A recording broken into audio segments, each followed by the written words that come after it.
Hi guys! Good afternoon. So for today's video, kakain na kami. So gutom-gutom na. Hindi na muna ako naligo, mamaya na po. Tapos kumain. And magugas ng pinggan. So itong ulam namin.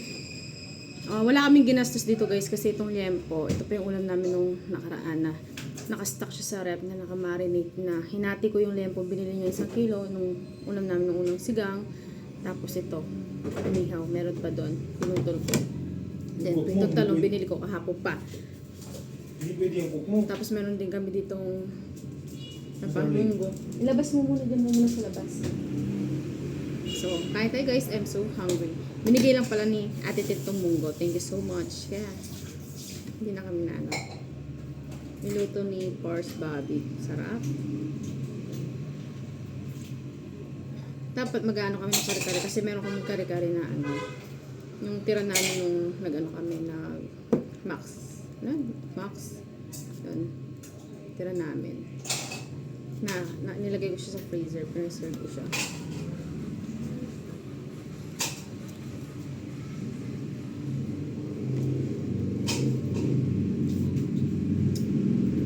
So, sarap. Kain tayo guys.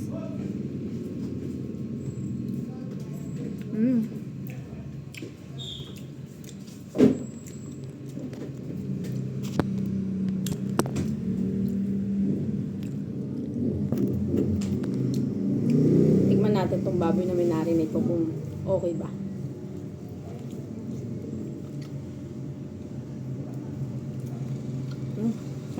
Malinamnam at malambot.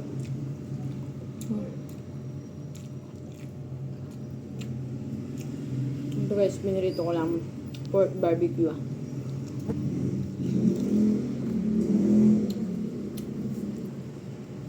Nauna na akong kumain sa kanya kasi naglaro pa.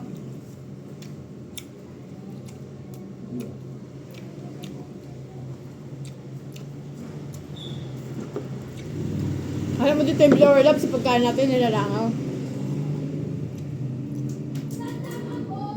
Yan yung sausawan namin is yung alubaybay kasi may tira pa. Humingi pa mo kami ng bago. Pinaatitin sa ano. Parang at sukar garon. Kasi sabi ng partner ko, huwag muna namin iluto.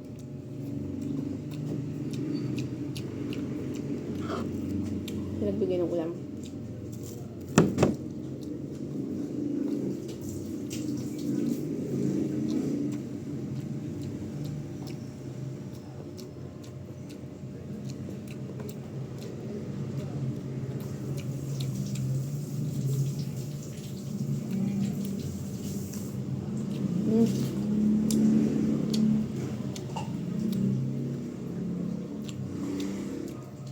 Ito pala. Ano yung tubig? Ang hang. Kinain ko yung sili. Sarap ng sarap.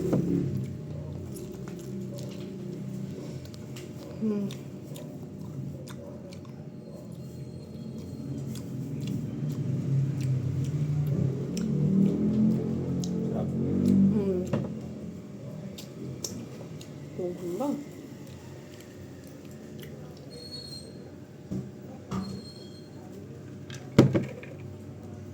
Tumutumba. Harap mo dito yung blower lab. Sa may mesa kasi yung langaw. Sarap guys. Talong. Sarap ito.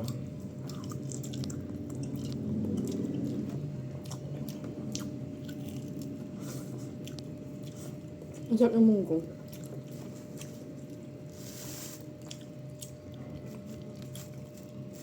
Biyernes, munggo.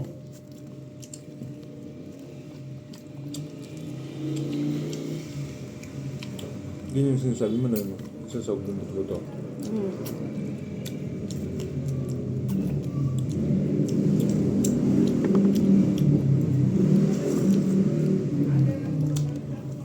Sarap? Sarap nga no?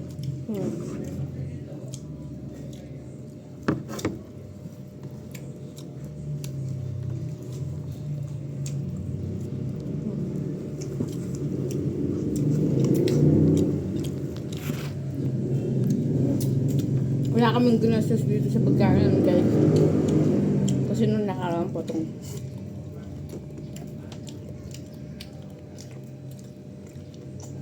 tagal na nito, siguro 1 month na. Yung liempo namin na barbecue marinade nakalagay sa freezer. Nung nagluto ako ng sigaw, hinati ko para may pork barbecue. Tapos yung sigaw yun yung inulam namin ng that day.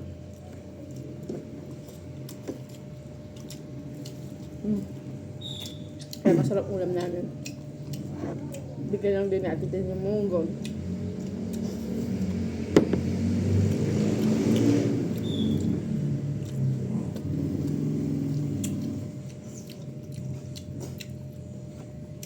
Tapos yung taong kahapon namin binili, 25 pesos niya. Yung Talong.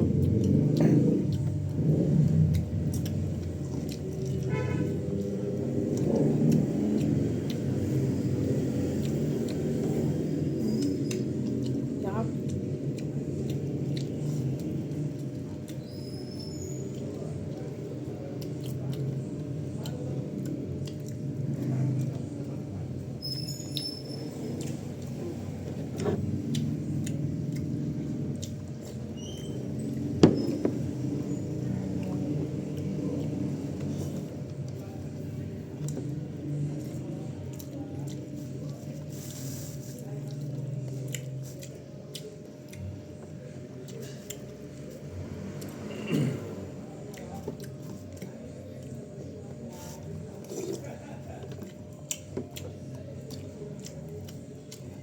Sarap.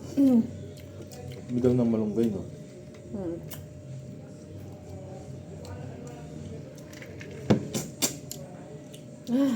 Ang sarap. Sarap din ang munggo.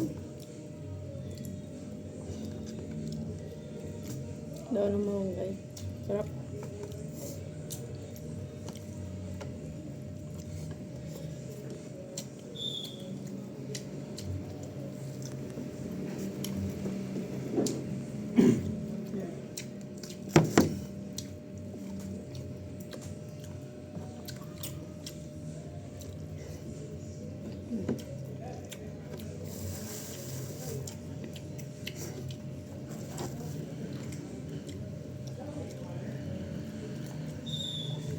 Nagre-reklamo ko yung magsili ka ngayon.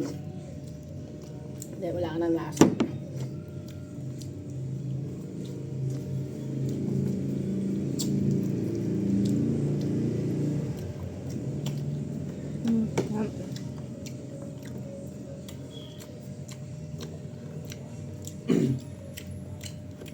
Actually, mo nga ito tayo dito.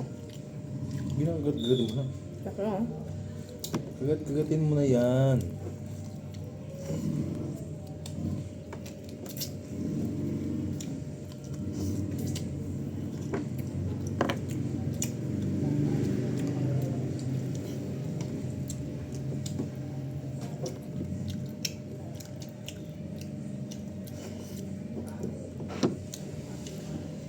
Sarap.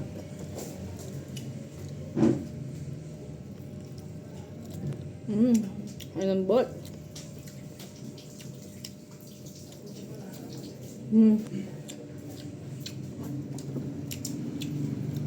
Lambot ba bilot?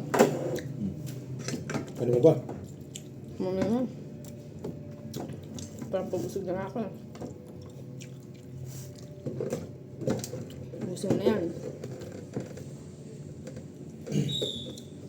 Sarap talaga ng munggo.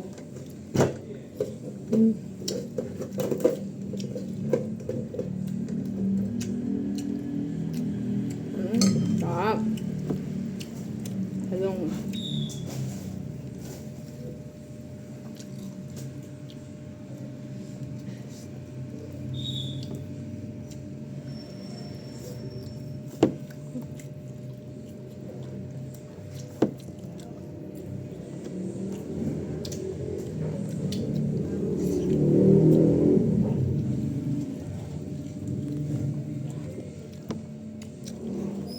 Sulyap-sulyap pa sa baboy ah.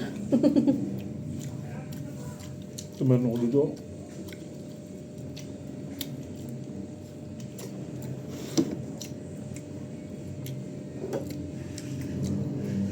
Okay.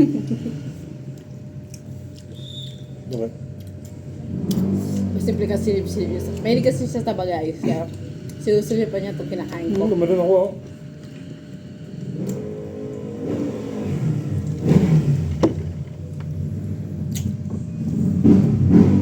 Gusto niya yung kanin. Meron pa. Wala.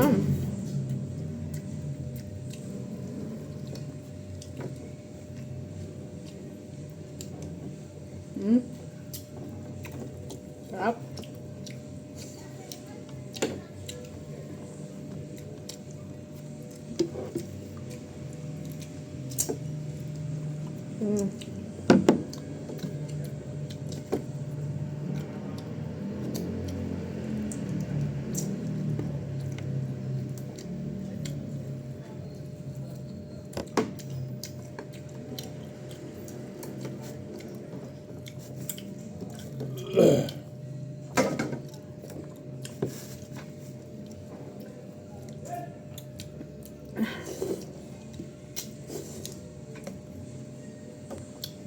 Ay, ang sarap guys. Kaya malambot ng baboy ko, hindi siya matigas kasi pinrito ko siya. Hindi ko siya niluto doon sa sabaw niya bakas kasi matigas. Nung pinrito ko siya, lumambot, saka ako nilagay yung sabaw. Doon medyo luto na para sip-sipin niya.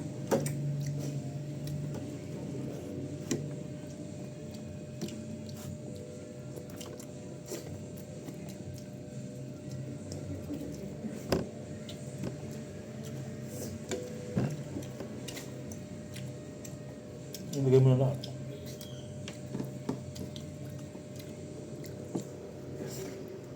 Sarap.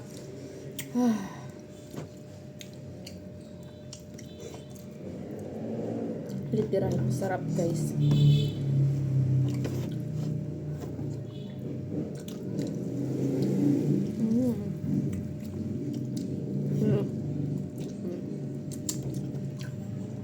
Sa i-marinate ko, no? Tagal ba naman? 1 month na.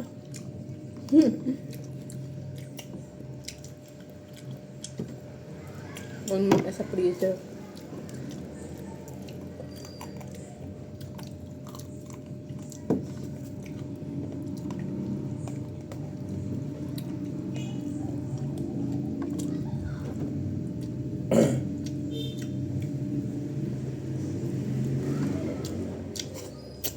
Sarap.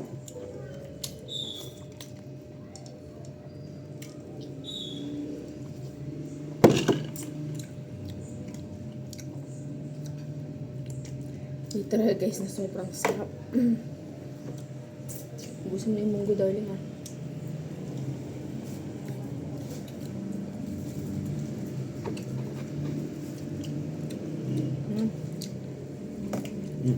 Kalim pa. Ayoko na. Ayaw mo na? Ayoko na. Busog na.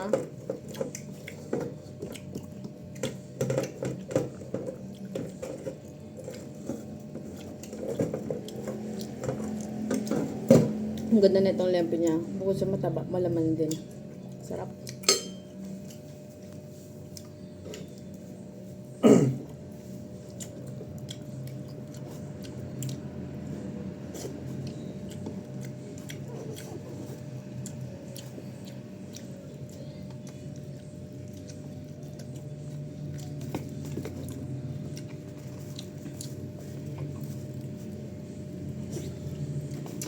Dahil busog na ako, sa kanya na to. Kasi kanina pa niya hinihintay yan.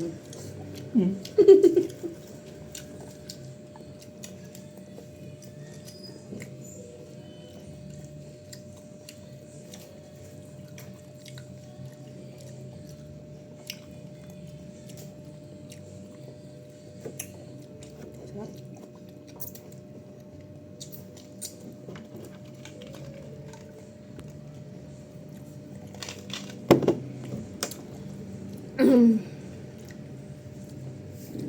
Pag bumibili kami ng ano guys, pag nagluluto kami ng ulam, nakakatipid talaga kaya. Kasi alam ba, bumili siya ng 1 kilong liempo. Ilang piraso din yun, tas ang mura lang. 300 or 280 lang. Oh. Yung kalahati, like example, yung 3 piraso. Ilang peraso kasi yun, yung pahaba. Basta yun. Siguro sabihin mo mga 4 na peraso. Yung 3, ang gagawin ko doon, puputulin ko siya ng isang hati. So, 2, 4, 6. May 6 na. Yung 6 na yun, yung minarinate kong barbecue lempo. Tapos nilagay ko sa freezer. Tapos yung isang hiwa naman ng lempo, yun yung pinaghati-hati ko na niluto namin ulam namin sigang. So, meron kaming inulam na sigang. Tapos meron pa kaming stock sarap na lempo na barbecue. Kapag gusto namin mag-barbecue na lempo, hindi na kami mahirap. Kato niyan, niluto ko lang yung isang piraso. Diba, pahaba yun. Inati ko sa dalawa. So, dalawa yung niluto ko na yung kalaki. Tapos, nung meron pa doon na iwan na 1, 2, 3, 3. Tatlo yun eh. Na putol. Next time, pag gusto namin magluto ng pork barbecue ulit, meron kami kukunin ako. Diba? Mas nakakatipid kami. Kasi bibili kami lutong ulam. Kung isang ulam lang, bitin sa amin. Baka sa kanya kulang pa yon. 2 order sa kanya. Tapos sa akin, kalahati lang sa konti lang nakain ko. Pero syempre, pag gutom, nakakarami din ng kanin. Lalo na itong kinain namin is first meal namin na kumain ng kanin. Ganina nagtinapay lang kami. Diba? Siyempre, lalo na pagod sa trabaho, puyat, nakakaramdam din kami ng gutom. And, katulad dyan, nakalibre pa kami ng munggo. Kaya yung mga pinupost ko, ang sasarap ng ulam namin. Kasi nga, pag nagluluto, nahati namin. Ganun din sa bangus. Pag bumili siya ng bangus, magkano yung kilo? Kung malaki yon, papahati namin sa kalahati. Isisigang ko yung 2 piraso. Yung 2 piraso, ipiprito ko. Basulit, may sigang na kami, may prito pa kami. Tapos, di ba nakaraan, sunod-sunod yung sa ulam namin na isda. Kasi yung ibang isda, naiiwa lang ng iba namin customer. Niluluto na namin, kasi sayang. Inuuwi namin. Kasi minsan hindi naman na nila binabalikan. So, yun lang guys. Thank you for watching. Bye! Kung kayo ay mahilig magtipid. Mas nakakatipid kasi kapag luto talaga. Diba? Sino mga nakakarali dyan na mas nakakatipid pagluto kaysa bumili ng ulam? Oo, nakakapagod magluto. Okay, sabihin na natin nakakapagod magluto. Yan, misa bumibili na lang tayo ng ulam. Kasi kami, iniisip namin, magagastusan kami kung bibili kami palaging ulam, 80. 80 plus 80, magkano? 160.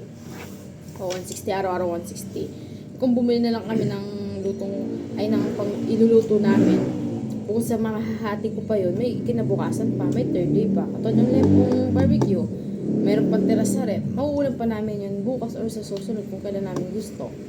Diba? So, yun na guys. Thank you for watching. Bye!